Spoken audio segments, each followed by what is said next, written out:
when they are consuming your minds and your thoughts and your dreams, from the angels to the demons and to the mysteries unseen, there is no need to worry.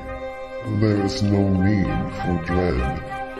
It's just time to discuss the thing at the foot of the bed.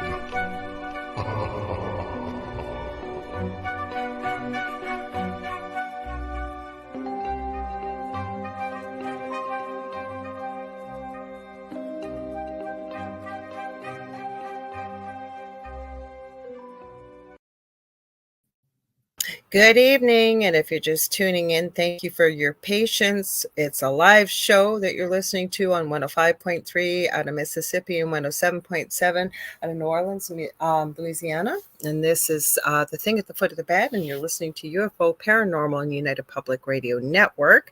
I'm one of your hosts, Lorilei Potvin.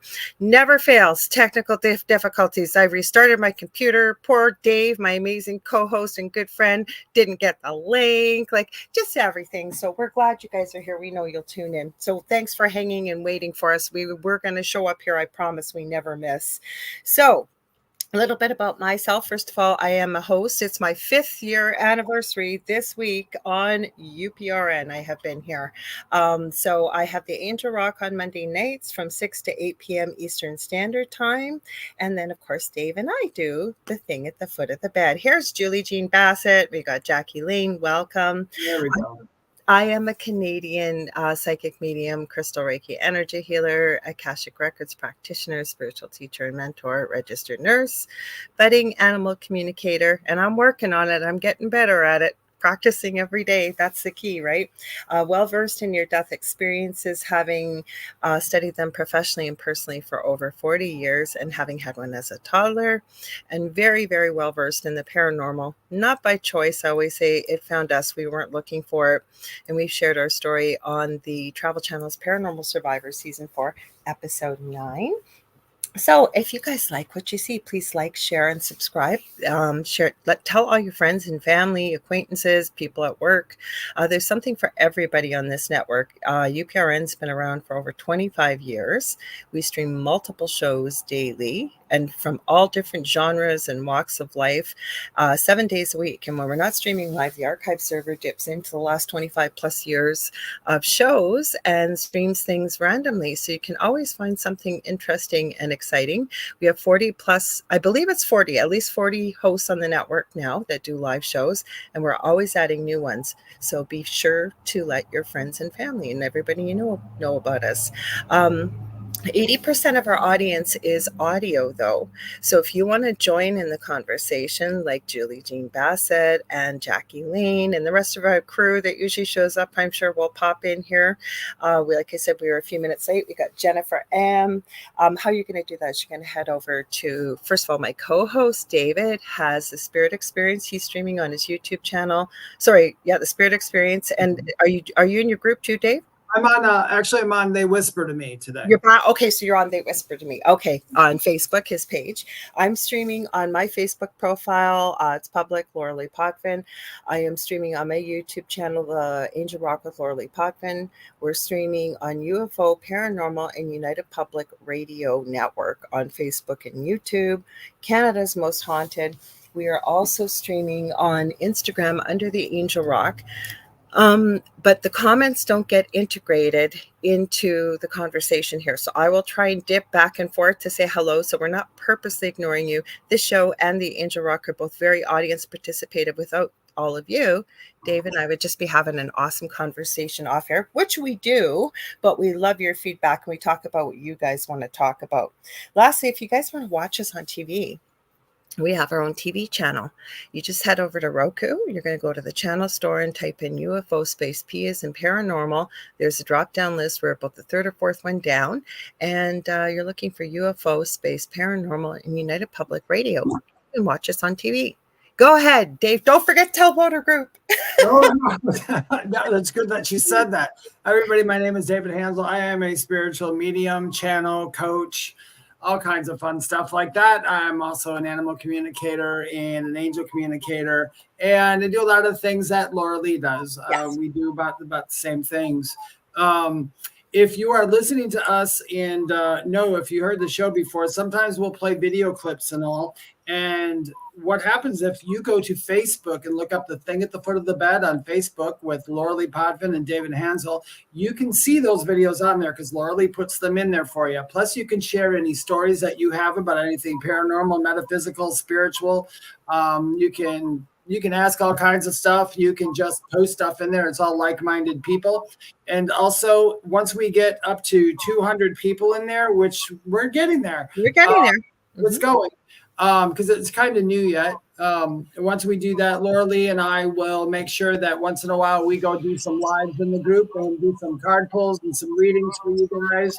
And that is it. Other than what that, I forgot to tell people too when I said 80% of our audience is listening, we do broadcast on this network to every country in the world. So we have people from all over the world watching. I have to throw. So if you are all over the world and you are watch us live or anything like that, if you just type, if we can't understand it, we will look it up. We will make sure when we look up. We had somebody a couple weeks ago. I'm sure it was our show. And we weren't sure what they were saying, but we could figure out Google Translate or something. We can figure out.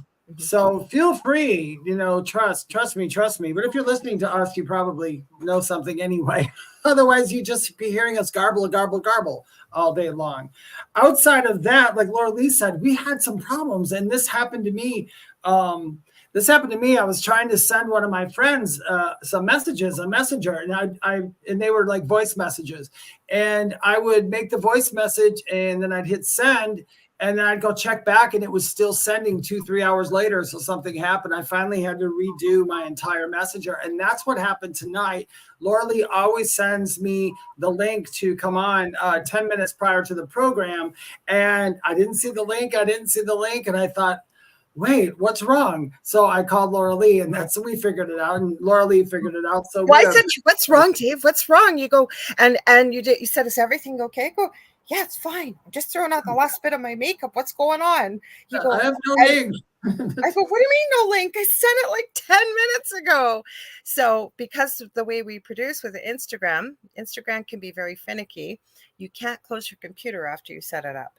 So because I restarted my computer, because like Dave said, we had the problem with Messenger, but I also had it with the App Store today. So I thought, I'm not taking any chances tonight. So that's why we're a few minutes late. I restarted and set a few things back up again like I had to, so that we didn't have any problems and we could hang out with all of you. So yeah. So what craziness has happened to you this week? Okay. So first of all, my brother, who I am estranged from, I don't speak to my family for various reasons, and my choice, right? And I'm good with that. It's what it is. I have over 150 first cousins. My dad comes from a giant good French Canadian Roman Catholic family. I think I've talked about this before. My grandmother having 17 children and actually being pregnant for 25 years straight and ended up with 17. Anyways, it was Monday night going into Tuesday. It's about 3 a.m. I wake up and literally I have one cousin I was always compared to. She was born out of wedlock. Not that that's a problem, but back in the day it was. And my grandmother raised her, but we were 6 months and 1 day apart. And our children, we both had trouble getting pregnant. Her first child is 6 months and 1 day older than my eldest child. Kind of strange, woo-woo. Anyways, I never think of her. And if you're listening by any chance, honey, it's not that I'm not being rude. It's just we hardly ever talk, right? Yeah. And I wake up at 3 a.m.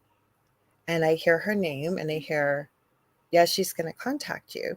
And I went, well, that's kind of weird. So I go back to sleep, wake up at 7. And it's like she's literally in my head all day long. And this is not, and again, not being disrespectful, but with so many cousins and things. And I do love my cousin. She's a very sweet lady. But I never hear from her. Like, I'm lucky if I hear from her once a year and a half. Like, we're not close. And so I had a booked healing session reading on Tuesday afternoon. And I'm sitting there and we go through the reading. It was a longer reading. It's one of my regular clients. And all of a sudden, I'm about to send her something at the end of the reading. I open up Messenger. Who messages me? My cousin. She'd actually asked me, my brother's a musician, that's why I mentioned him, and he's a blues and jazz musician. Apparently, I guess they were advertising all over the radio in the city that he was playing live tonight at some park, so she wanted me to go and see him. I said, sorry, hanging out with Dave and all the rest of the footies. So my whole point, okay, so that happened. Then, I've mentioned this on this show before, but we haven't really delved into it. Maybe we will, about the high strangeness about this app that came out 5 years ago called Randonautica. And it's basically almost like the law of attraction. And by using this app and a random number generator and quantum computer all in the app. Real quick, I'm gonna let you finish. I am so glad you're talking about that because I have a story for you that has to do with that, and that happened this week. Okay, so I think I didn't have enough time. You're gonna know why by the end of the story, Dave, but we will talk about it maybe next week if you guys want to hear more about this. So Randonautica, I've actually done a show on this with my previous co-host. I believe it was while we were still on our old network, and I had found this app through watching various videos and stuff. And my concern is, after doing deep research, you use this app, and basically what happens is, and I'm oversimplifying it, you go into it and say you want to manifest something scary. So you think of something scary. You say, I want to manifest something scary. They ask you how far you want to travel. Do you want to go 2 miles? Do you want to go 10 miles? And they show you areas with really active points and some not so active. But what has been shown with this thing is people have found over 3 or 4 murder sites when they wanted to either find death or something scary. There's been paranormal things they have found and whatever. In the beginning, I believe it was very real.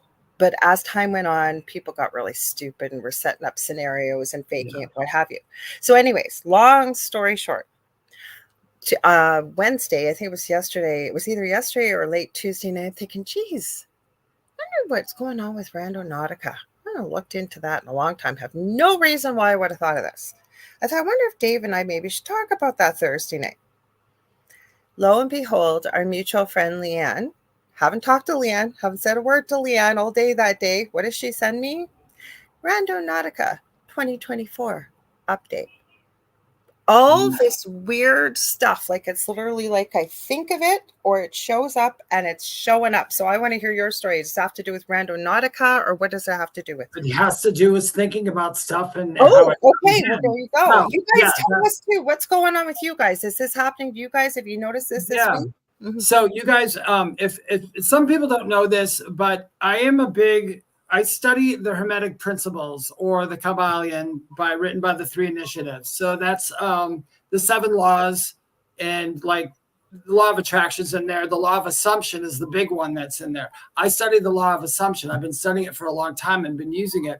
And that's got me a lot of things like my house, how everything worked out. But anyway, so Tuesday, I've been trying to, I won't explain what it is. It's a long process. I can't explain. I've been studying it for a long time. But so basically I put myself in the position of something I want or need. And I pretty much move over to, it's kind of like moving over to that future you in order to have that thing.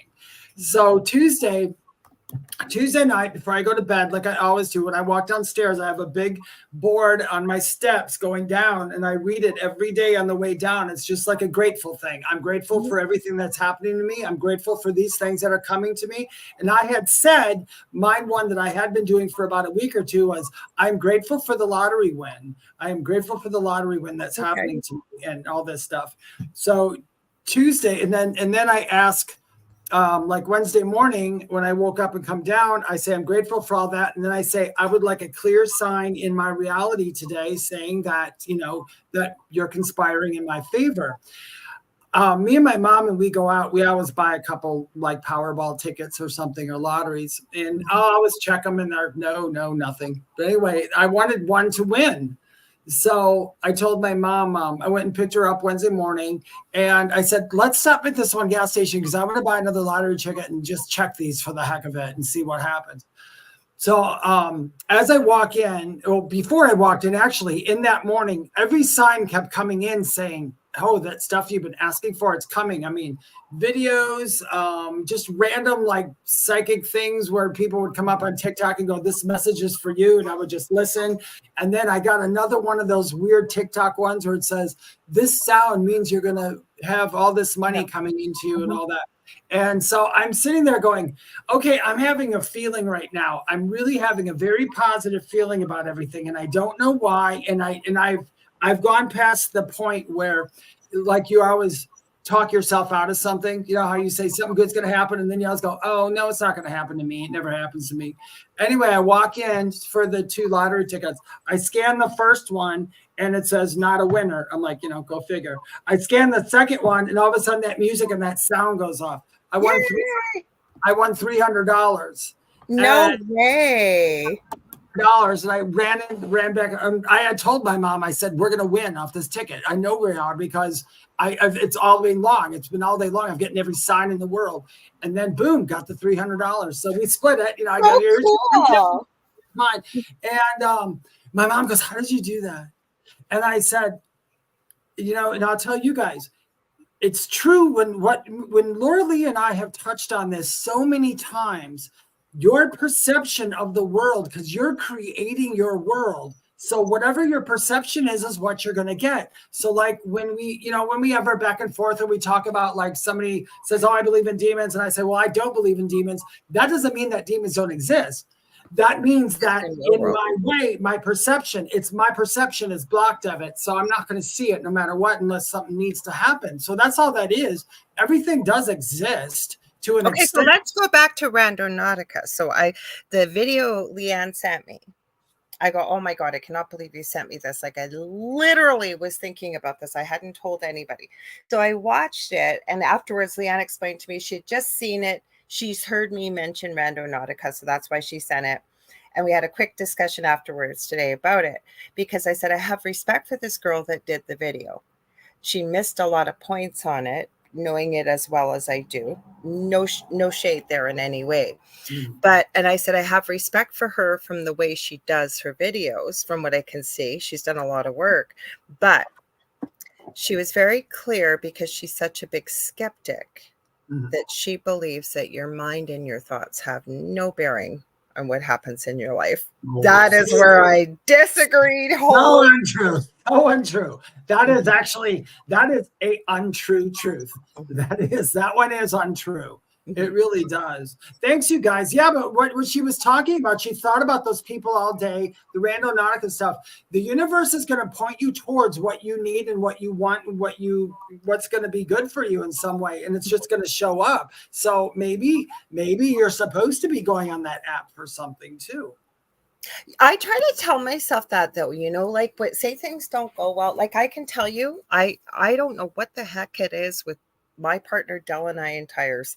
We were in our previous house, and my old van, and it wasn't old at the time, I don't have it any longer, but we went through 13 tires on that van. I was driving, I think it was after the show last weekend, and the tire blew out. I had to drive on it a bit, and thank God it wasn't on the highway, and the rim's no longer good, but my car's a 2003. So it's a little difficult to find tires, right? Okay, so we got that. We got the spare on there right now. We're looking for a new one. We'll find one. I know we will, because I'm putting it into the universe that we're finding a new tire, and we will at a good price. We were sitting on the front steps last night. My partner Del says to me before he goes to work, oh no, my tire's flat on my car. And I'm going, what the heck do you mean your tire's flat on the car? And I'm thinking he's talking about the main car. We have 2 cars in the driveway. I've been waiting forever for him to do a little bit of work so we can get them safetied. No, his car that needs a little bit of work, just body work and stuff, is completely flat. This is yesterday. So I'm talking to my friend Leanne, our friend, you know her, Julie knows her, Leanne. And we were chit-chatting last night, and I was outside, and I said, you're never going to believe this. I'm telling the story like I'm telling you guys. And I show her, and I noticed that the hubcap cover is cracked. So I didn't know if someone had kicked it or not. Like, something happened. I knew this. So I tell my partner Del about it today. And he goes and looks at it. He tries to fill it up. And he goes, do you think this was caused by a knife or something. It literally looks like a little bit of an outcropping with cracks. Like maybe somebody tried to do something. And I said, how could you miss this part? Right by the wheel well. Perfect slit in the tire. Somebody went by and took a knife to our tire. Oh, no. I don't know what this is with tires. We have had to get about 5 different tires now in the last 2 years between that vehicle and now this vehicle, my previous home. Like, and I was jokingly saying, don't tell me, is this a sign from the paranormal world again about the tires? Yeah, well, look up what that would mean. There might be a meaning behind tires. I mean, maybe it's you're going places or you're not going I like places. that. You're going places. Yeah, you're going places. Who knows? I mean, we've been getting lots of stuff. This, for you people talking about synchronicities, I will tell you, and anybody listening out there, learn how to be aware of everything around you, no matter what you're doing and where you're going or whatever it is, because these synchronicities are popping up. I really do think that it's really getting heightened this year. It's really heightening up this year. I've been paying attention to every little thing, and so far it has done some pretty good things. No, but like Jennifer says here, okay, this is spooky. Not what she's saying so much, but it reminded me of something. This has been happening all my life. A name will pop in my head, and within 3 days, I will get a phone call from that person. I agree. It has been happening. Yeah, I get that too. But the scary part has been, okay, because I worked in palliative care a lot, being a nurse. All of a sudden, a patient's name would pop in my head. Somebody I had on maybe my caseload working out in the community a year, 2 years previous, without fail. Within that week, could be the next day, their name would be in the obituary. It got to the point where I did not want somebody's name to pop up. It's like, I don't want to know. Don't tell me. I literally asked one of my mentors when I first started working, like, does this mean I'm the harbinger of death? And I didn't mean it from an egotistical sense. I meant like, oh my Lord, like I wasn't thinking of this person. I didn't want to think of this person, and now they're dead. Like, and sometimes they come on for like a dressing for a leg wound or something. Like they weren't palliative. They weren't ready to leave this world. And I could never figure out, but I found out since I'm not the only one that's worked in healthcare that this has happened to before. So maybe we're so tapped in or tuned into. Yeah, I was going to say I think, Lorilei, you just hit the nail right on the head there. I think for people who work, I took one of my readings today was for somebody who used to work in hospice, and she's going back. And it's the same thing. When I was talking about stuff, when her people were coming in, she's like, I saw this all my life in hospice. How did I not catch this? And I said, I think all you guys have it. You're connecting to that energy, like healthcare and all that. I think it's an automatic connection to that energy. Really and Dan's right. Maybe have saved you from an accident. I started to say that. I started talking about that when you were first saying about taking notice of these things, or say things don't happen the way we necessarily want them to happen. That's how I got on the tire story. Yeah. So say we were planning on going out and you get a flat tire, for example, then you can't go, right? I always try to remind myself there is a reason for this. Maybe it saved me from an accident. Yeah. Maybe I was supposed to be home for a reason. Like, I think if we can open our minds to the possibilities, because even the work that we're doing, we don't have the whole story and the whole big picture, right? There'd be no purpose for any of us to be here. And you know what else? It's like kind of like say you're driving your car and you get caught in a huge traffic jam, okay? And you're sitting in your car and you're all mad. This traffic jam. And then some people will say, well, maybe, you needed not to be someplace right away, and that's why the traffic jam is. Well, it's not only that, but sometimes you participate in another person's absolutely. So there could have been somebody else on that highway who it's not good for them to get where they're going. So the traffic jam happens and you're just playing a part in that. Yes, because I had a client, well, she's still a client, but she's a very big proponent of the law of attraction and very drawn to that. I told her it's a great thing, but if it so feels right to you, there are many other laws out there, many other things, because she was very concerned about a certain person that was in their life and why were they in their life at the time. Like, what had she done to draw this person to her, and on without giving too many details. But what really came through from spirit was, you didn't draw this person to you. This was a contract you guys had made prior to incarnating, and you are the catalyst or the impetus for something should the other person choose to utilize what they take from the relationship between the two of you. So you hit the nail on the head. It's not always all about us. Sometimes we're playing a part in for other somebody people's. else. Yeah. Because if you guys, I've noticed this about the world too, and people who is ever watching us right now, if you want to comment on this, please feel free. I've noticed the law of correspondence has been really acting up, and in short, law of correspondence is pretty much what you put out there, the universe pays you back for it, gives you back. So you do a lot of good stuff, the good stuff is coming back to you. I realized that the law of correspondence was working very quick. Some people call it karma. Okay. But the law of correspondence is really engaging because people are doing like good things, and like within a couple of days, that good thing, that experience is coming back to them right away.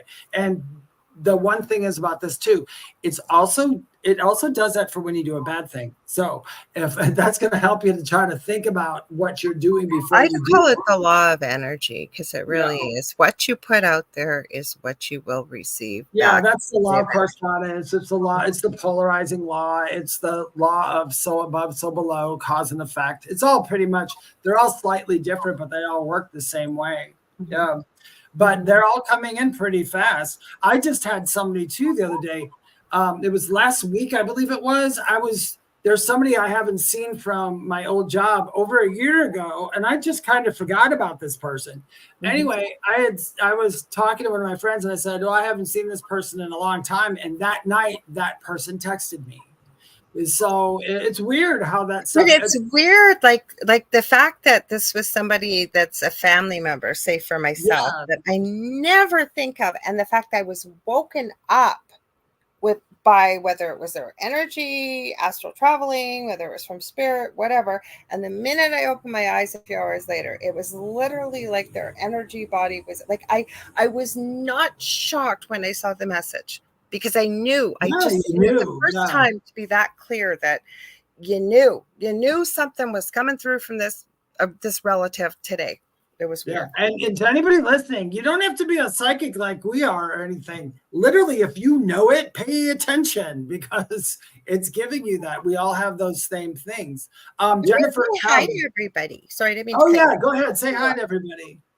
Sorry, go ahead. Sorry. So we got Jackie Lane. She says, hey, everyone. Julie Jean Bassett. Hi, Lorilei, David, and everyone. Hang on. I just realized because more and more people are popping in. Jennifer M says, woohoo, it's Thursday. Michelle Wilfong says, hey, everyone. Diane Brighton. Hi, Lorilei and David and everyone here. Hi. Hang on. We're still scrolling. Contessa Martin says hello. I don't know if we got everybody. Hang on. Let me keep scrolling. People are putting all kinds of comments. I had on Monday night, she's been on my show before. I'm just checking to make sure we didn't miss anybody. Oh, we got Jody Jenkins. She says, or they say, I should say, hiya, both from South Wales, UK. Well, welcome. We're glad you're here. It's late there. We know it's 12:30 at night because we usually have another regular, Julie, that watches from the UK that pops in. What was I about to say to you? I was saying, and I got off track here. Oh, yeah. So it was a regular guest of mine, Sonia Roy, fellow Canadian, and used to be a Royal Canadian Mounted Police officer for 20 years. So a lot of people may not know what that is, but I'm sure you've heard of the Canadian Mounties with the red coat and the fedora. And they're kind of like it's kind of like the US, CIA, FBI kind of thing. They're higher up the RCMP usually, depending what province you're in. She's been writing this book on narcissism. And I am telling you that I have never seen the chat more active and more busy. It was insane, but it was the beautiful thing was she had written the book from the perspective of how to heal from it, the 12 steps to healing. But the whole point I mentioned that was our chat was going crazy. It just blew up because who hasn't met a narcissist in their life, right? Yes. Mm-hmm. And you know what? You know what's really funny, you guys? To your younger people, narcissism is not a new thing.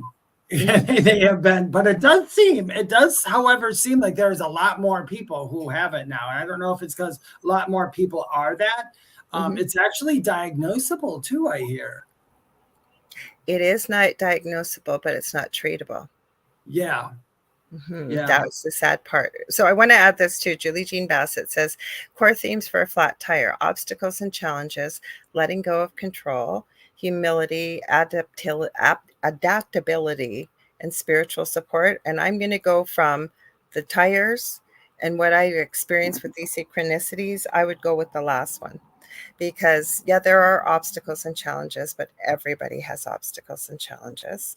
Letting go of control. I am not a control freak. I don't think anybody really is in my house. My youngest maybe, but not a control freak, but needs a schedule. Humility. I am a Leo. I do try to remember to try to be humble. Sometimes I forget, so that could be it. Adaptability. I do try to go. We've even been talking about it. Have an open mind if you can about certain things, right? Absolutely. You always got to have that open mind. That's the same thing. That's what I wish. And if I'm just creeping into paranormal just for a moment. Because we have a question. Okay. So. Oh, that's okay. Like in the paranormal, when people go out there, if you ever do investigations, you have to go in with a very open mind. The more open your mind is, the more cool stuff you're going to find out about. Because I think sometimes people close themselves off to things. I want to say, Julie, I didn't say thank you to you, and I appreciate that. She said I was just posting a few of the possibilities from Google. I really appreciate that, so thank you. I didn't want to make it sound like and I don't think you took it that way, but for anybody listening, I wasn't being critical. I appreciated it. So Contessa has a question. She says, I have a question off topic. Have you ever heard of Alan Kardec? He was a medium and started spiritism. From what I have heard, I just wondered if either of you knew anything about him. I've heard the name, don't know anything about him. I don't know anything about him, but I don't think he was the one who, I mean, in the West here, are you talking about across the pond, or are you talking about, if it's spiritualism in here, weren't it the sisters who pretty much brought it in? I forget their names. Yeah, they were back in the 20s. Yeah. Okay, let's see, Alan Kardec. Well, let's see. Well, this is way back in the day. It was actually women. No, but this is way back in the day. He was born October 3rd, 1804.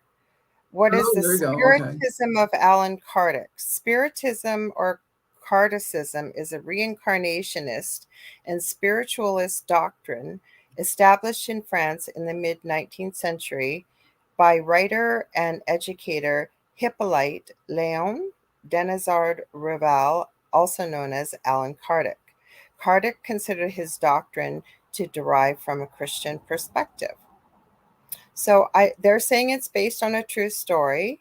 He went through trials and tribulations. I thought you were trying to spell spiritualism, but you were not. It was you are indeed right. It is spiritism. You are also right. I was looking, somebody put the Fox sisters up here, and you're absolutely right. Those were the sisters. I think spiritism, well, I guess in a nutshell, spiritism and spiritualism are two, well, they're kind of separate, I guess. I don't know. You can't really lump something stuff about a reincarnationalist is what it was saying as I was reading that. So yeah, it's just funny because there's a lot of Christians who don't believe in reincarnation. So Diane, it says he was from France. I read his real name versus his stage name. So let's see. I'll go back here. We'll go look at what it says. Yeah, he was.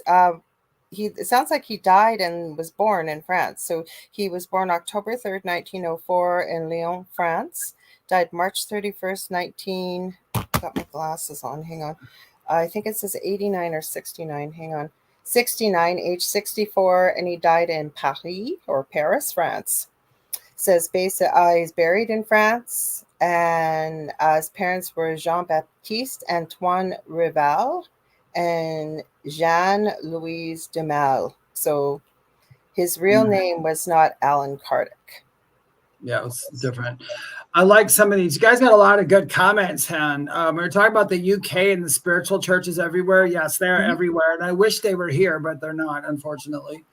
Now, Jody Jenkins has a really good question. Do you see it early? Let's see. Yeah. Okay. Jody Jenkins says, is there a reason why some people notice spirit on photos where most people wouldn't necessarily pick up on it? Yeah. Yes. I'm scratching my back. There's several reasons. And then I guess we need a little bit more context because there's a lot of different ways. I can answer it very quickly. Go There is ahead. a reason why most people notice. Never mind that David said there's a variety of reasons. Some people are more intuitive. Some people can feel into it, see it, even though you can't. But the main reason why Joe Blow may see a spirit, nobody else does, and we get lots of this. I know I do. People will send me pictures and say, I've got all kinds of paranormal activity. I've taken pictures of it. You can see it. I haven't got a freaking clue what I'm looking at. The reason why is the human brain, right? It wants to make faces or wants to connect the dots, make something logical out of something illogical. And I take, for example, the clouds in the sky. I know when I was little, friends and I would lay on our backs. We've talked about this before, David and I, and all of us. And we look at things and say, well, I think that one looks like a dragon. No, I think that one looks like a plane. No, I think it looks like a dog. We all see something different because of pareidolia is what I think. That is, I think, the number one reason. What do you think, Dave? No, that's exactly what I was going to say, depending on the context, because if you're looking at it this way, like Lorilei or I, sometimes we can look at a picture and like, I'll say, there's an old man that's in that room, and they'll be looking at the picture going, I don't see any old man. It's like, no, I just feel that this is that old man's room, or I can like see the outline of it. They might not be able to. I'm doing it because I'm tuning into my medium stuff, and then they can validate, yeah, that's where my grandfather, that was his bedroom. I said, well, I can see him in the photo. And it's not that he's really in the photo. It's just my point of reference and where I'm going. The spirit world is connecting to me and telling me that is that person's room. So that's like just I said, some people are more intuitive than others. So I do want to add this because this kind of goes along with what we're talking about. Jody, you're asking a lot of good questions. She says, I wonder why, if we reincarnate, who's in heaven? Wouldn't it be empty because souls have reincarnated? I'm going to go for it, Dave, and you jump in. We've had this conversation many times. It's the same reason why there's no time on the other side. The past, present, and future are all happening at the same time. So do we have all the answers? No. But what I tend to believe, take what resonates, leave the rest, is the soul actually, if you will, is able to go into very different lifetimes, if you will, past, present, future. They're all happening at the same time, but there's a core piece, I think, that resides in heaven. We will never run out of souls.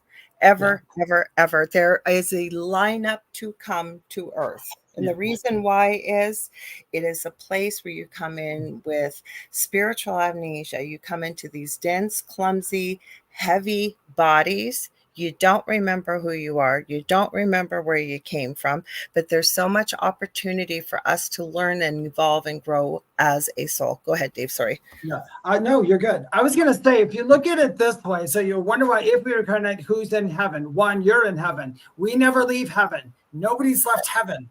Nobody has. This is the dream. But anyway, to take that a little bit further, if you want to understand it like this.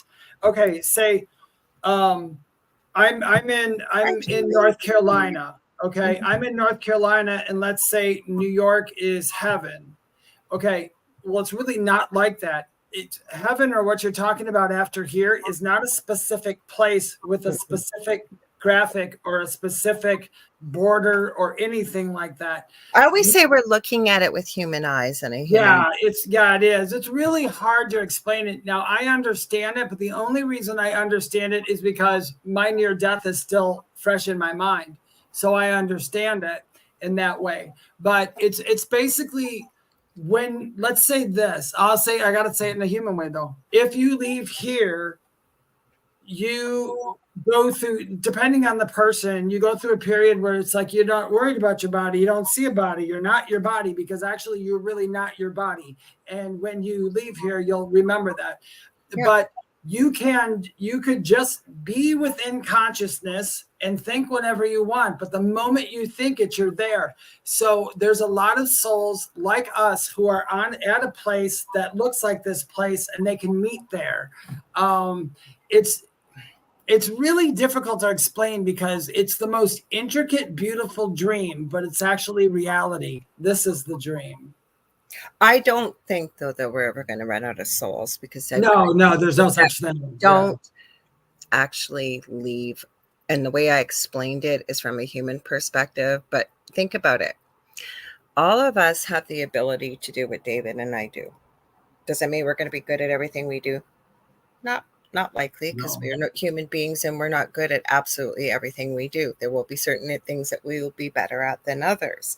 But we have, whether you want to call it your subconscious, your higher self, whatever you want to call that, the oversoul. I've heard many names for it. Yeah, it's the We oversoul. all can tap into it. All of it, Okay? yeah. And your higher self, I'm going to use that word, knows everything. It knows what you've done before. It knows what's your plan is for being here. It knows the many potentialities of the future. That's why, think about it. If you ever watch this, and if you haven't, check it out. If you go through a past life or future life hypnosis session, you can tap right into there, go right back. You can watch it like a movie if you've got a good therapist. There's a really good past life regression. She's actually Canadian. Her name is Haley Reese, and she had it recorded while it was done. And anybody I've shared that video with, I'll try and remember, you guys. If I forget, please remind me and post it in our group. But it's a 3-part video, and she gets answers to why she feels the way she does about her little sister. She's very motherly and very worrying about her sister. She has an aunt who she's never been particularly close to, never really liked. Mhm. It is a fascinating video to watch. She had something paranormal happen and she had no control over it. Her mom was filming and the camera blacks out at a certain point and the battery goes dead while her mom's filming. And they're in a therapist's office watching it. So when you think about it, how do you tap into your past lives? For example, when you have a past life regression, you can also have a future life regression too. Yeah. But a future life regression, a lot of people don't do them. I find, this is my personal opinion, I don't find future life regressions as being 100% accurate from your perspective where you They're are just now. giving you a view of a potentiality. Exactly. See, me and Lorilei are on the same page. There is, hey, if somebody wants me to explain it, this is the easiest way I can explain when you're talking about souls and oversouls and all that. And it's a really quick explanation. So say this, me, just say me. This is the human way. Me, this is the source, God, whatever. Okay. Outside of God, I have different appendages that come out. So say this appendage is you. So you are this appendage, and this would be your oversoul. And then from the oversoul, you have different lives. These are your fingers. Your fingers all have these lives at the same time, because past is really, it's not a past, but that's how we think about it. So we're going to do it for that. Otherwise, it's too difficult to understand. So you have all these lives.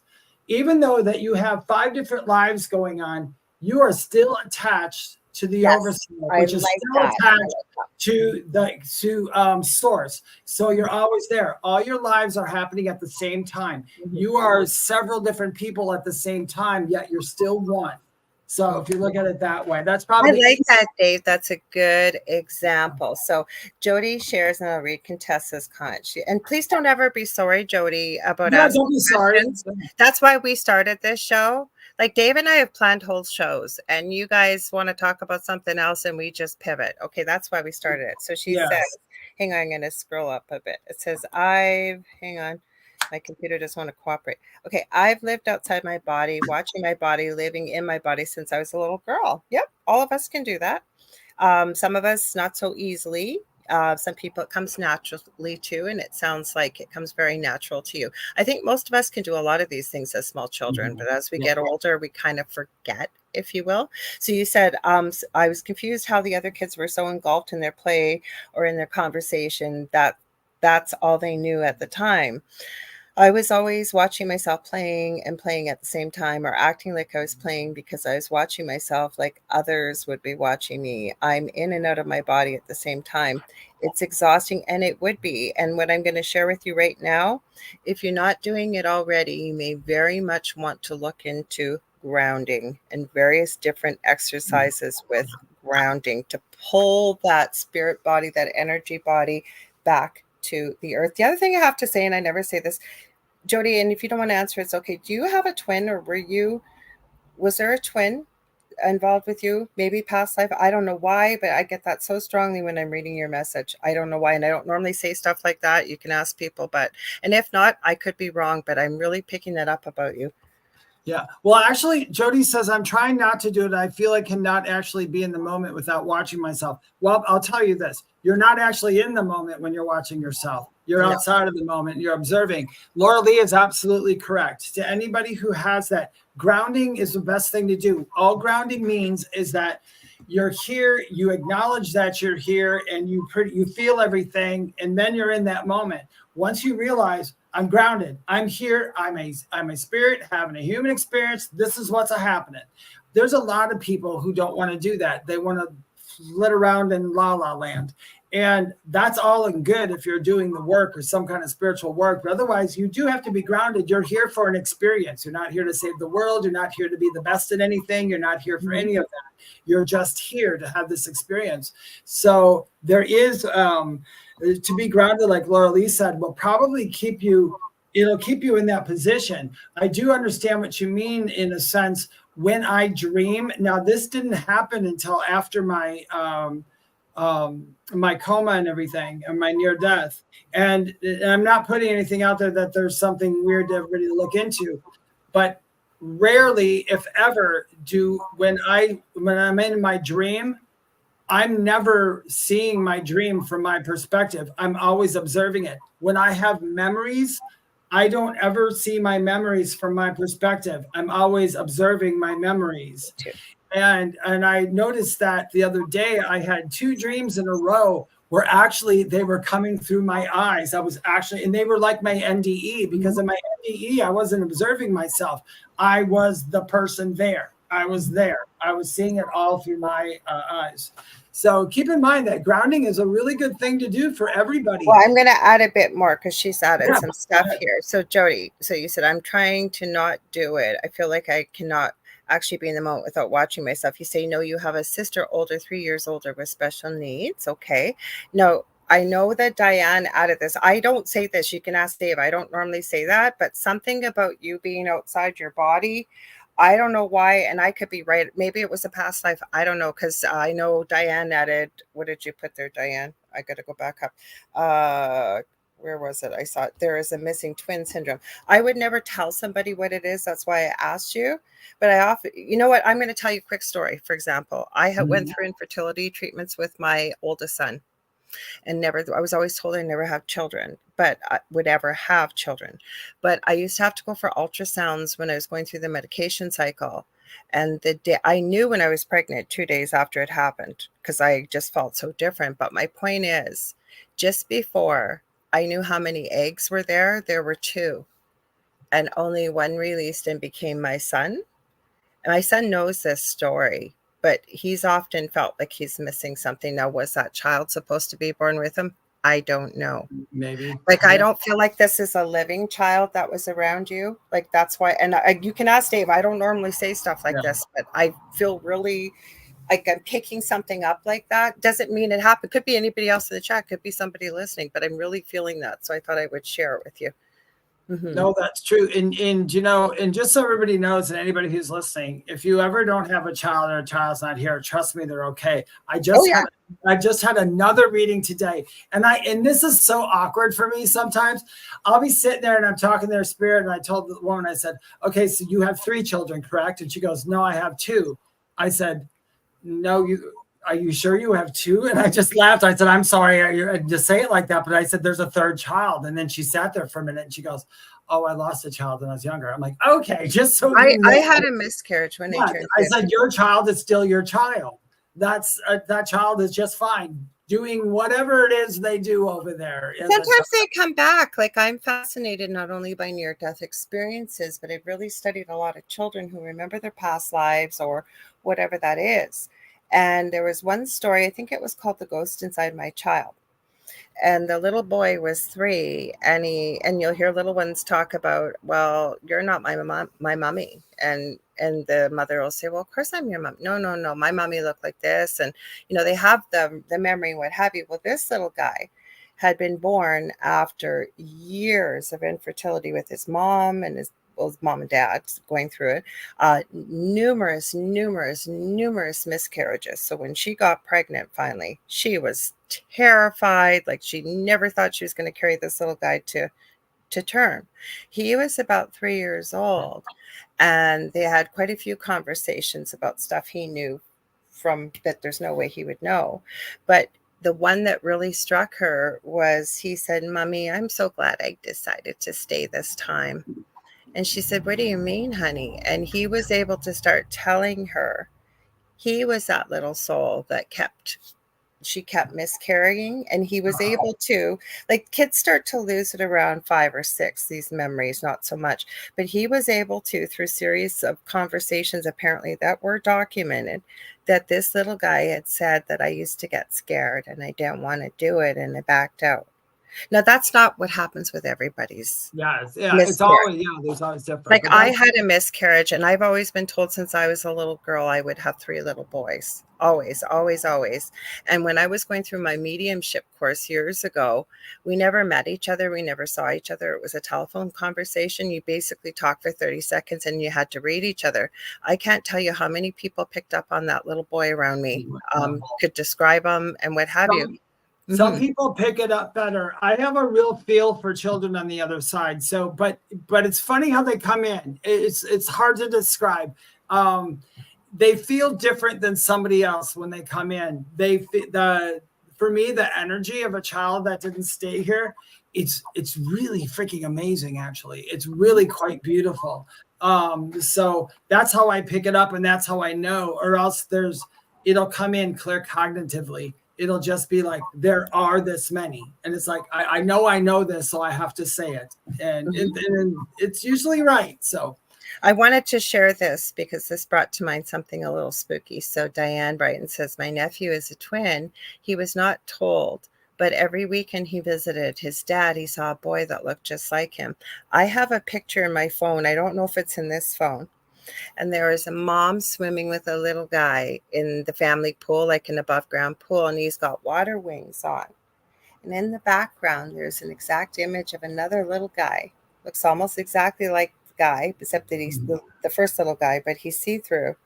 And I swear to God, I started bawling, and I'm not a crier.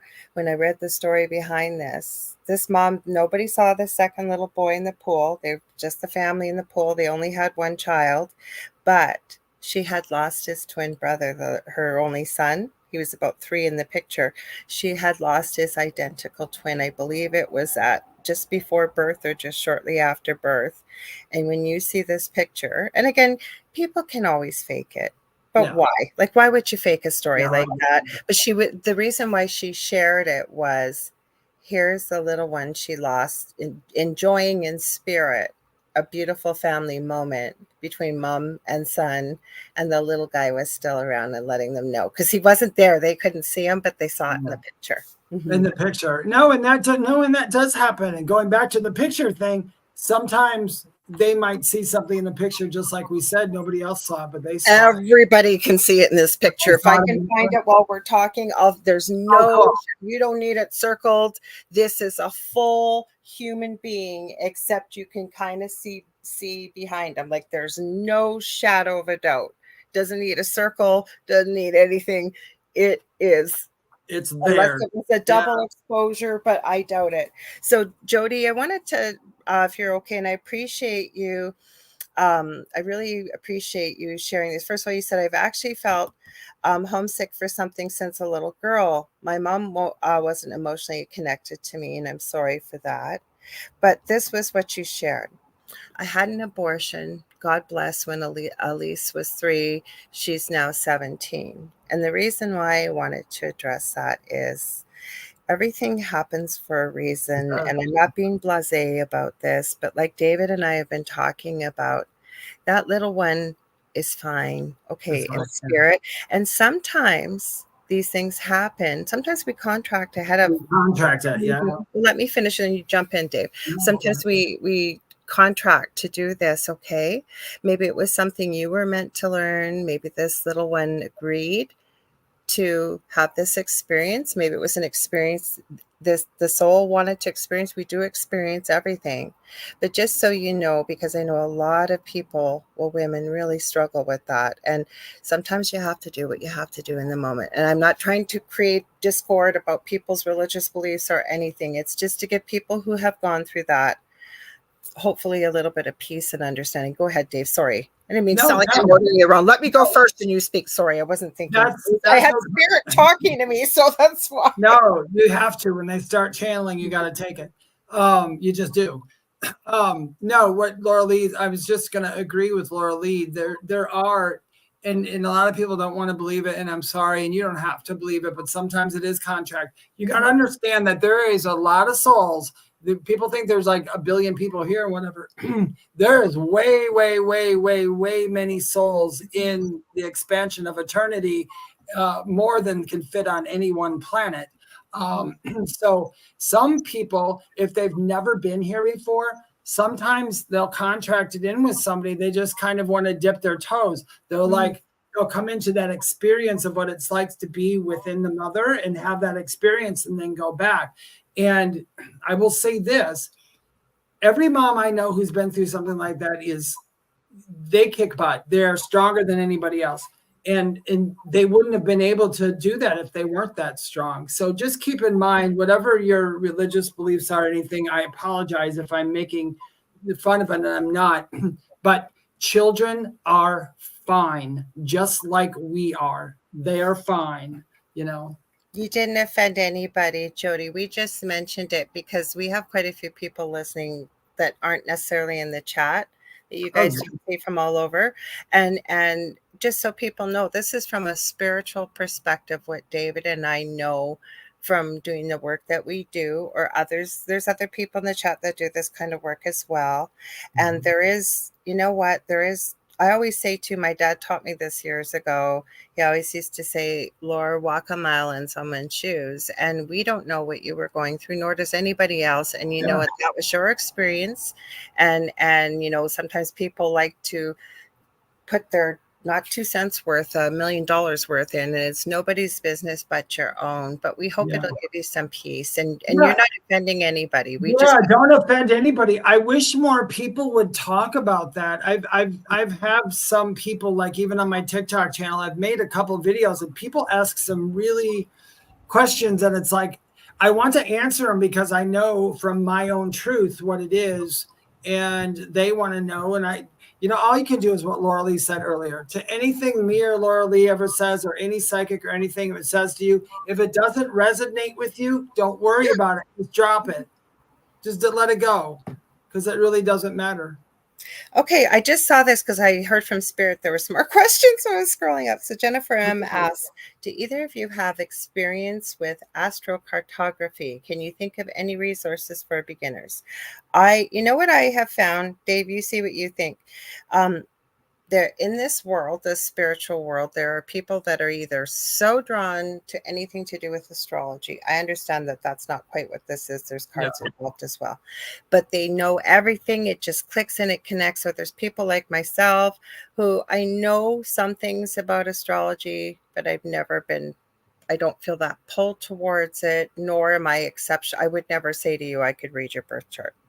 So I don't know anybody. I don't really know anything about it. Maybe you do, Dave, but I don't know much about it. You may know because what you're talking about in astrology is a way to map out the world and see which places that you're like comfortable with, or where you've been, or something like that, or where you might end up.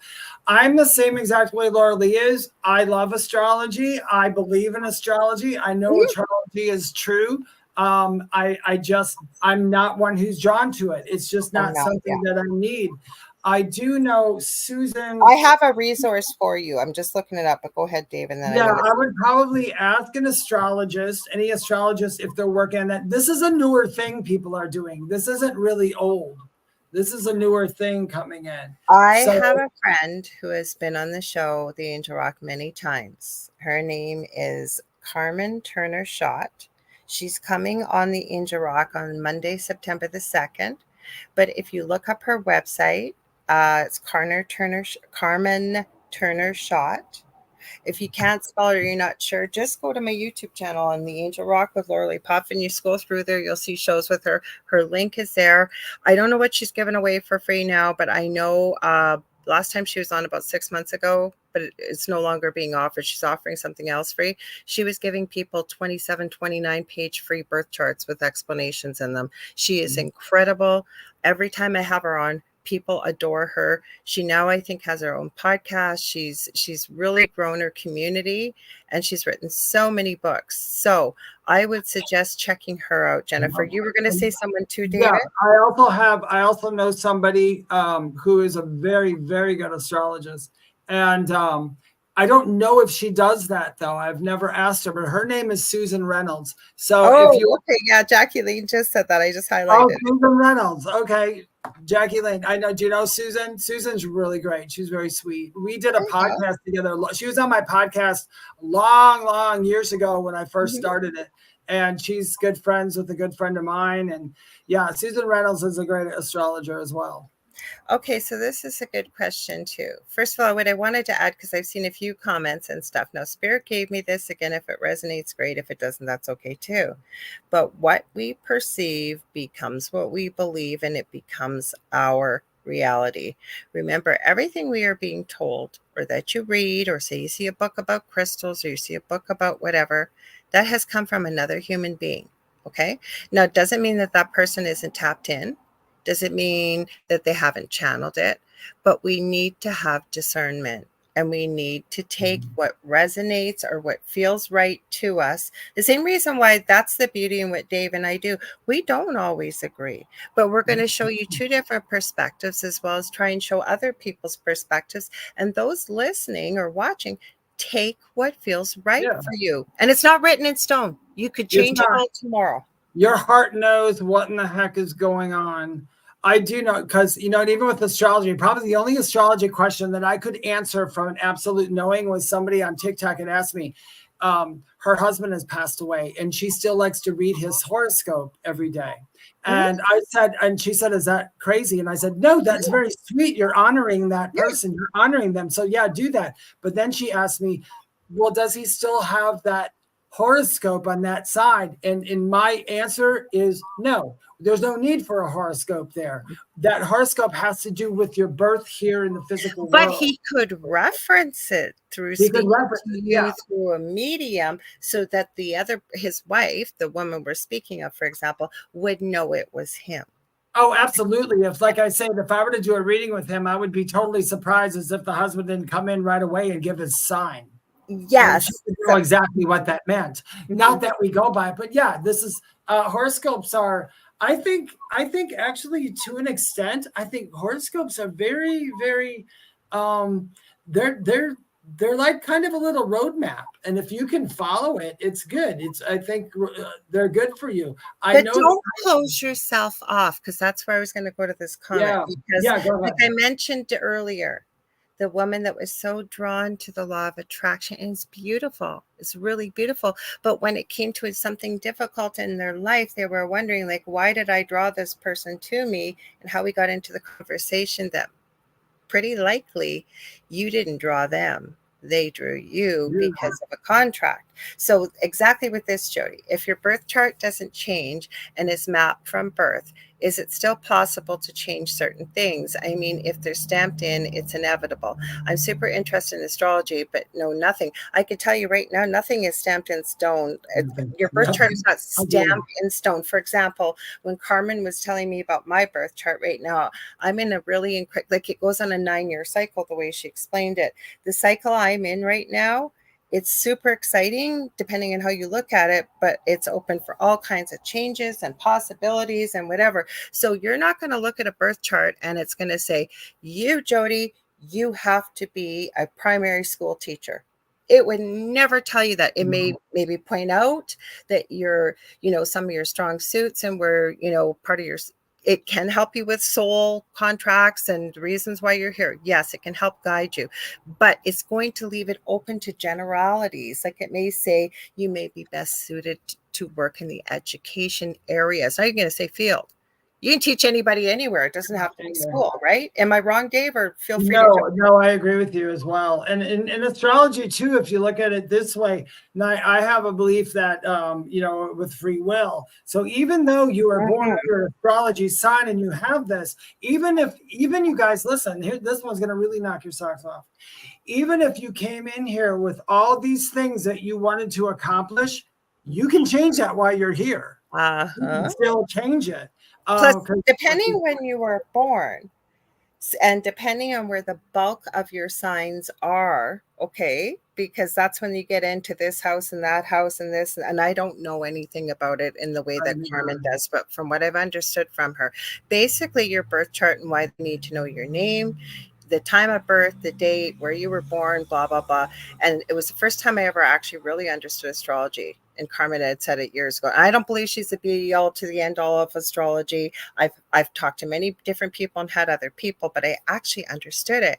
She said it is a snapshot of the 12 constellations of the second your birth is done. She can even do it if you don't know your birth time, for example. Yeah. But it made sense, and she started to explain the different houses. But depending where you're born, like say you're born around when a astrological sign could change, say from Leo to Libra, I think it's Leo to Libra, isn't it? Well, take Cancer to Leo, right? You could take the characteristics of more Cancer, you could take more Leo. Like I said, nothing is that written in stone. It's not like a stone tablet when it comes. It's like, think of it more as like a guideline with a bit of a map. But like David said, just because it says it on paper does not mean that you have free will. You can do whatever you choose, right, Dave? Yeah, and if you look at it, and this is really interesting too, I believe. Like people ask, why do we have astrology? If you look at it from my point of view, from being over there and knowing what I know, when we come here, you're coming in here as spirit. You haven't been wiped clean yet of everything. You haven't. That comes a little later on. You're still just kind of everything and everyone. Once you connect into the astrology part of your life, how you look with your life and all the things with your life, that's going to kind of help you shape a personality while you're here for this new person that you are. Because me, David, has not been in Aries in every lifetime. I've been different ones. I've connected with what I needed to connect with, which was going to give me that little bit of direction. It's almost like astrology and what you are. It's almost like that little candlelight in a dark room, and you're like, oh, okay, go towards that. So it's kind of like that's going to get you towards that personality. But like Lorilei said too, things can change. I mean, your horoscope's going to stay the same while you're here, according to what's on paper. But what you do and how you act can be different, because you could be an Aries and have a narcissistic personality, which is going to take you away from the things that Aries are. Or you could be an Aries and you had something so traumatic that you are shy and you stay in the house and you're not. And Aries are supposed to be leaders. So what you are and who you are, according to astrology, I think has some, it's almost but like, it's not the be all to the end all is where we're trying to go with, David. It's a tool, like the way Spirit showed it to me, right? Many of us have felt this way. I know I have. I know Dave more than likely has. All of us had, where we really felt alone, right? And why am I here? Nobody understands me. And then when I started looking at all the things that we have been sent along with us to guide us on our journey while we are here, astrology is just one tool. We have guides, we have angels, we can tap in with meditate. There are so many things. Once you start to look at this, you realize you've never been just dumped here on your own. Yeah, you've been sent with all the tools. But it's up to us as well on this adventure to figure out what those tools are and which ones are best for us. Exactly. I always tell everybody, if you ever see my TikToks, I say this all the time. All you need to do is remember who you are. That's all. We actually spend, because when you come here, you're coming here clean, because what you're doing basically is you're learning something about yourself from the perspective of you. Of like I'm learning about David over there, who's not named David. It's something different. That person's learning about himself more by putting me here with the name David, with the astrology sign David's going through the stuff David went to as a male with long hair, and this and that happens. But who I am learns from that. And that's basically what we're doing. Not saying that you're not whole people while you're here. You know why I got so drawn into Carmen? Speaking of Jody, I think she said she was from Wales. I work with somebody with a publishing house over there that does a lot of PR. He sends me some really great authors from all around the world. And Carmen had a book. It was spiritual. I don't know what I always forget. I'm sorry, Carmen. Spiritual something something. And it was about astrology in the finer print. But it said something something 12th houses and fallen angels. And my curiosity was, I got to know, how do you put fallen angels and astrology together? But once you start talking to Carmen and I looked at it, and she was talking about, she's always had a deep interest, and she's a social worker, and she's got her master's in social work. She still works as in social work as the muggle job, as I call it. But she uses astrology many times within her work as well to help guide her and help her to be able best to help her clients. Okay.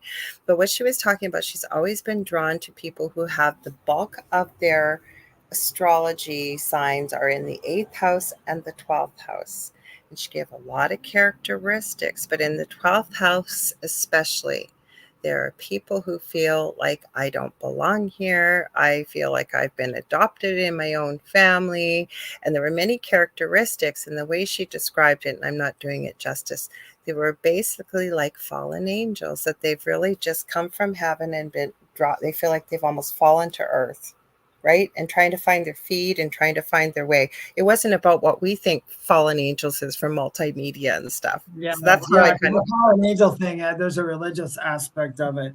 I always tell people, if you want to know more or think about it this way, say you're going to play like one of those interactive video games where you've got the POV and you're walking through the haunted houses or doing all that. Well, what happens is, if you look at this, life is literally a choose your own adventure. Is what life is. It's a choose your own adventure. You come to experience it, have a good time, and do whatever you want to do or need to do. But you picked your character. Like I picked Dave.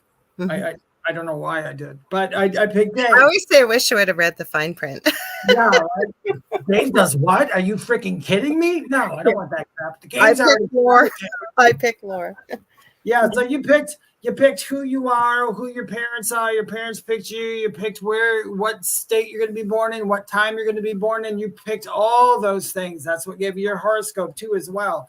You picked every one of those things. But as you pick them, now when you get here and wake up, you start playing the game.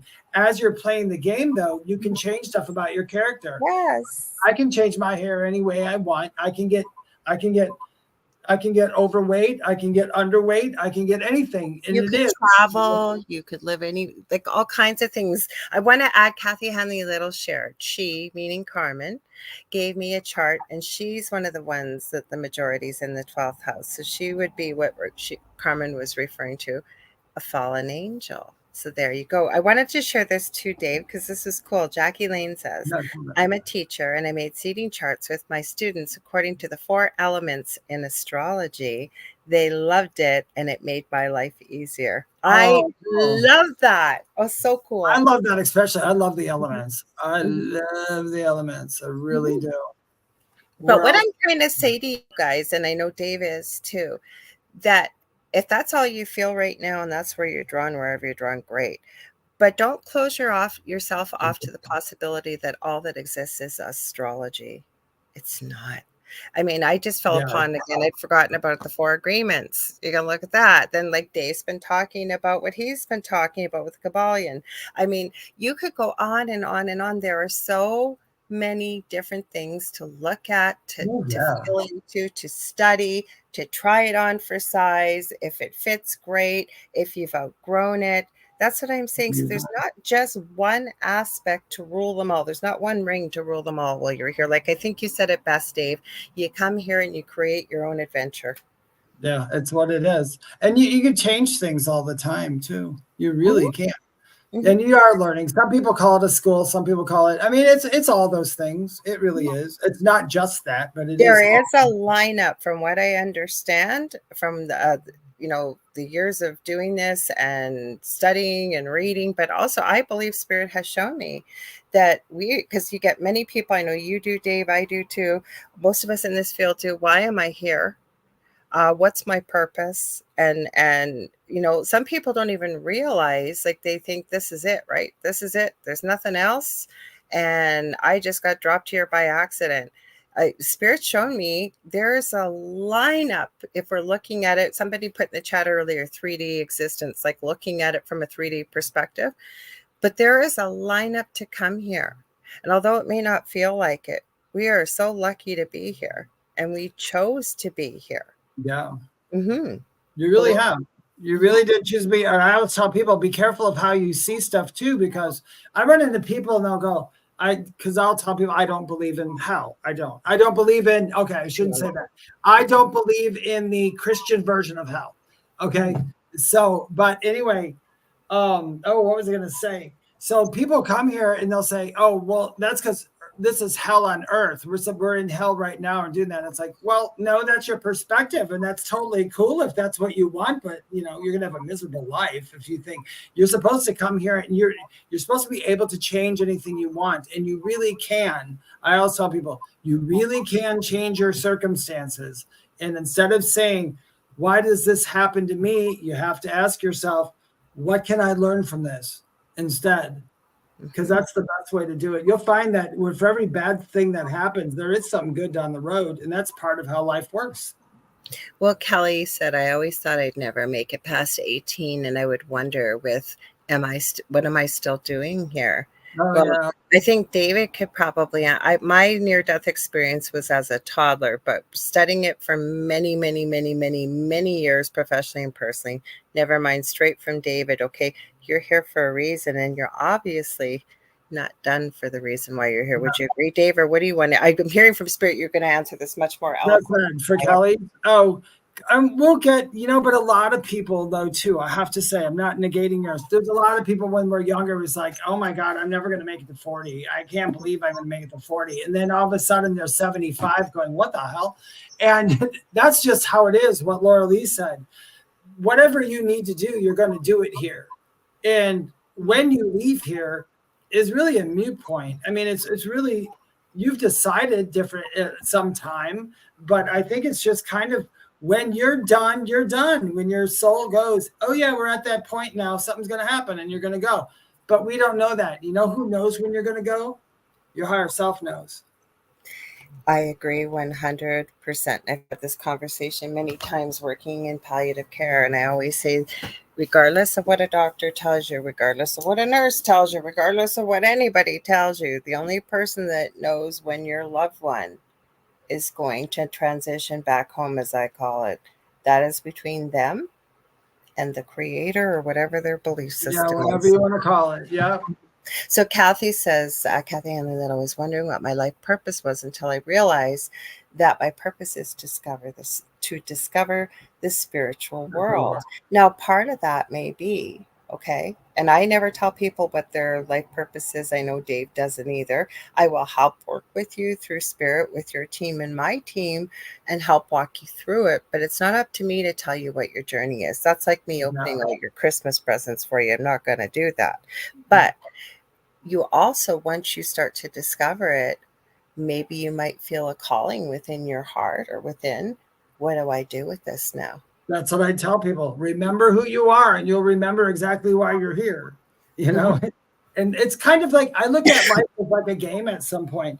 You get kind of dropped off here and you got this little roadmap, but you can't really read it well because you lost your glasses. I say it's still in your heart. As soon as you remember who you are, you put your glasses on, you're like, I got it. I know it. I know what I'm doing. Give yourself the grace and the peace of mind, because I'm going to read Jody's comment here. She goes, it's difficult to know what to aim for when you can't figure out what you want in the first place. I'm just watching life happen.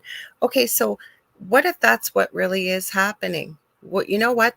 What if you gave yourself the grace and the peace of mind that's where I am right now. I haven't figured it out today, and that is okay.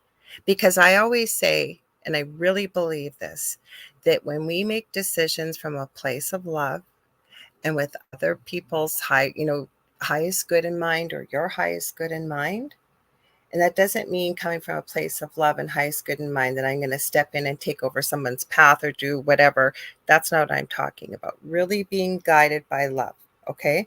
And just going forward, somebody needs help and you're willing to help, whatever it may be. But where Spirit was showing me that was not twisting the words, that I'm coming from a place of love and I've got their highest good in mind. When you see somebody really screwing up, and so you go in and take over, that's kind of interfering with someone else's path, is what Spirit's showing me. But where I'm going with this is it's okay. Give yourself permission that it's okay. You're not going to figure it out all in one day. Maybe you will. But I think if you take it minute by minute, because that's all we got. All we got is now. Yeah, that was already in the past.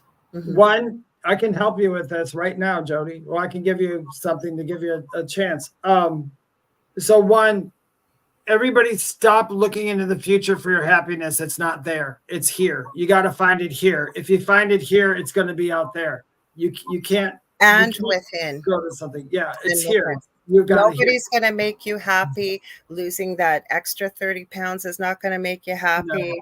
Any of that stuff you think is going to make you happy won't. You have to find the joy within. Yeah, within. And then if you look at, you don't know what to aim for. You know, it's a good place to start when you're sitting here. Whatever seems more fun, whatever choice you have that seems more fun. It doesn't have to have anything to do with a job, a career, or anything. If you're sitting there and go, I don't really know what I want out of life, but what do you want right now? I really want some chocolate ice cream. Get your butt up and go get some chocolate ice cream, and don't discount that. I forgot that big piece. Yes, David is absolutely right. Seek joy. Yeah, you want to just follow that joyful feeling, whatever it is. Even if you have two crappy feelings, ask yourself, well, which one is slightly more joyful? Go there. Always go there, always go there, always go there. Literally, life will just pull you down. Come on, come with me. And if you're not happy, that is also your job to figure out why. If you don't know why, I always talk to people. If you don't know what brings you joy, go back to childhood. What made you happy? What did you dream about? What did you want to do? Go back to some of that stuff. The other thing is we can all use healing. I was just saying that maybe it was Monday night, or I was saying this off air. I can't remember. I was saying I go to healers. We all go to healers. Could I try and do it for myself? Yeah, but sometimes, you know what, when you got a leak in your pipe in the kitchen, could I go on YouTube and figure out how to fix it? Probably, but would it be fixed properly?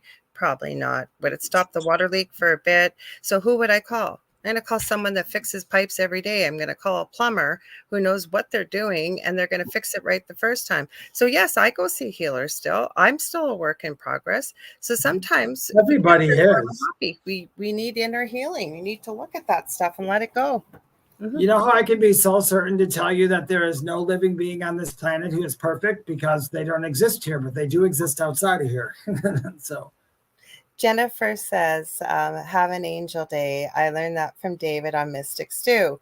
One day a month, I have an angel day, and I always learn something new about what fills my heart. I love that. Okay, so you know that. Yep, I did teach. I used to teach that a long time ago. I got to go back to that. But yeah, you got to have those days. Mm-hmm. And Jackie says we're all on a healing journey. We are. But, you know, and that's where I think I really get that a lot from Spirit. I don't always say I'm talking to Spirit. I'm listening to Spirit all the time, like David is too. But the thing is, that's why sometimes if I cut in or Dave cuts in, it's because we're hearing them. We got to say it or we'll forget. But the thing what I was going to say is it's really coming from Spirit right now. I'm hearing it a lot for myself and to share with others, especially to give yourself grace. You know, if you will, most of us, not all of us, but most of us, say you saw a small child.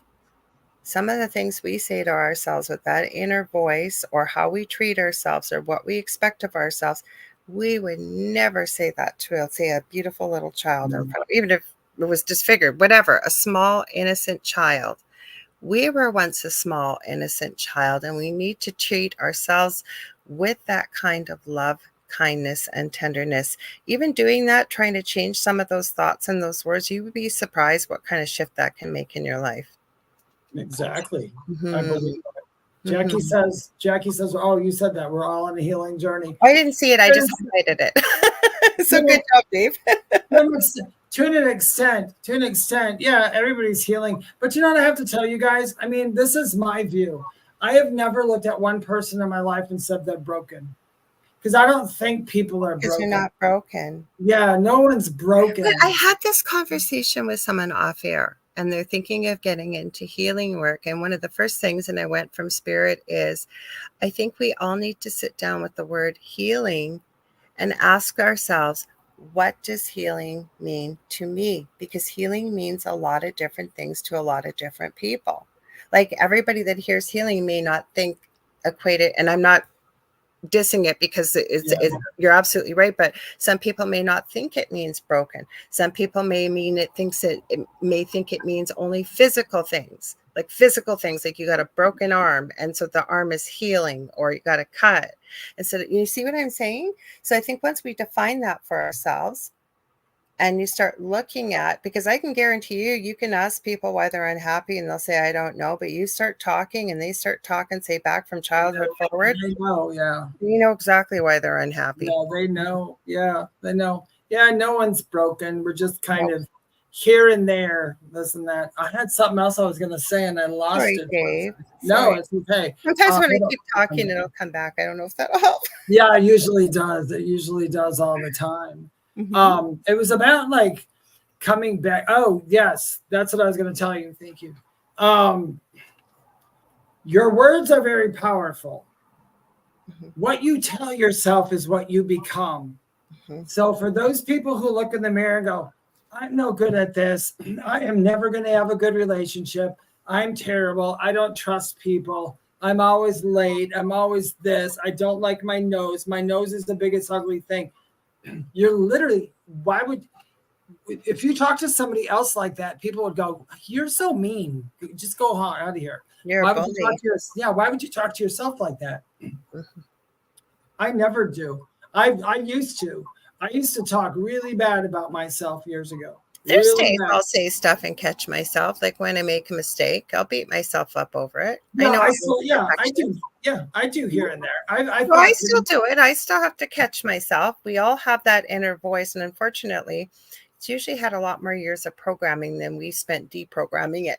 Yeah, but you know, it's the nice thing is that since I got all these invisible people around me, when I do something funky or I do something, I'm like, oh, that was stupid. They're stupid, David. And I laugh at myself. I just laugh about it. Mm-hmm. I'm like, and that's it. Mm-hmm. But yeah, you don't want to ever talk bad about yourself, because if somebody else talked bad about you, wouldn't that make you want to just punch them? So when you talk bad about yourself, you do catch yourself thinking bad about yourself. Punch yourself in the face. Some people I know, how is it? Stop, cancel, delete, and then they'll literally think that, and then they'll reword the thought when you catch yourself. Oh yeah, you can't. I do it all the time. You know how many times a day? This is another thing I do. It was comical. I found myself doing it today. I'll see somebody will post something on Facebook and it'll be a trigger. Okay. Because we all got triggers. I don't care who you are and how healed you are. Everybody's got some kind of trigger that makes them go, damn it, I hate that emotion. And that just made it happen. But I have a thing I'll do. I will write out the entire comment, all mean and everything else. And I'll sit there a minute and I'll backspace. And I get rid of the whole thing. But you know what? I gave myself the gift of completing the circuit. Mm-hmm. So I was angry. I knew I was angry. And instead of just clicking off of it and go, well, I'm going to be fine. No, I'm still angry. I'm going to go on there and I'm going to complete the circuit. I just don't send it. I complete it for my own benefit. And that works for you. You guys, we're out of time already. We literally have this is a fact. And I know we're a few minutes late tonight. So thank you guys for your patience. Go ahead, Dave. Tell them where to find you and everything. If you guys would like to learn more about me, you can go to my website, theywhispertome.com. Remember that I never, ever private message people to solicit readings. So if someone does under my name, they're an imposter. You can find me or follow me on social media at TikTok and Instagram under @Medium David Hanzel. You can find me on Facebook at theywhispertome.com page or my online group called The Spirit Experience. And please, real quickly, if you're so inclined, please join Lorilei and mine's Facebook group, The Thing at the Foot of the Bed. Nice private group. Have a lot of fun. Take it away, Lorilei. Yes, so if you guys are enjoying what you're seeing, the second night of the Outer Realm with the amazing Michelle DeRoche, she's our station manager as well, and Amelia Pisano is on right up after this. You guys stay tuned. And some people have been here for the first time tonight. Jody Jenkins, she said she thoroughly enjoyed. Joanna Childs, thank you. We love having you all here, and we love doing this every week. So if you ever want to get a hold of me, you can get a hold of me on any social media platform. I do have a Facebook page, facebook.com/Angel Rock. Say you want to book a reading, do mediumship, do psychic, do all kinds of stuff like that. I do energy healing, crystal Reiki, which balances chakras. I do teaching and mentoring. Fastest and easiest way to get a hold of me actually is message me on Facebook Messenger. I'm working on a domain name and an all one-stop shop to be able to book. I'm getting busier, so with booking readings and stuff like that. But you can find me on any social media platform. Now, I have 2 groups on Facebook, Paranormal University for all things paranormal, the Angel Rocker Tribe for more spiritual type things like what we talked about tonight. Don't forget, I think, Dave, you did say about our group already, didn't you? Yeah, I did. Okay, you did. Everybody's going, have a good night, and we love having you all here. Don't forget about the Angel Rock Monday night, 6 to 8 p.m. I'm having a new guest on. I looked and my mind just went blank. It'll be someone good, I promise. Because you know what? Most of my guests I end up getting from my very good friend Gavin Davies. He's the publisher over in the UK in Wales. Mind you, sometimes I find people, or lots of times we have sometimes repeat guests or interesting people, and we love y'all. So I'll see you next Monday, and then of course Dave and I'll be back here next Thursday for sure, right, Dave? Well, you guys stay spooky, and you ready? Let's try doing this. Okay. 1, 2, 3. What's at the foot of your bed? Did we do it? I don't know. I kind of went. You guys were crazy. If anybody listens to our show and gets to the end, let us know which ones that we were in sync on, because we're trying to get it right in sync. So that's our little thing we do at the end. We love you all. You guys stay spooky, and we'll see you next week. Okay, we're grateful for all you too. Okay, have a good one. Have a great weekend.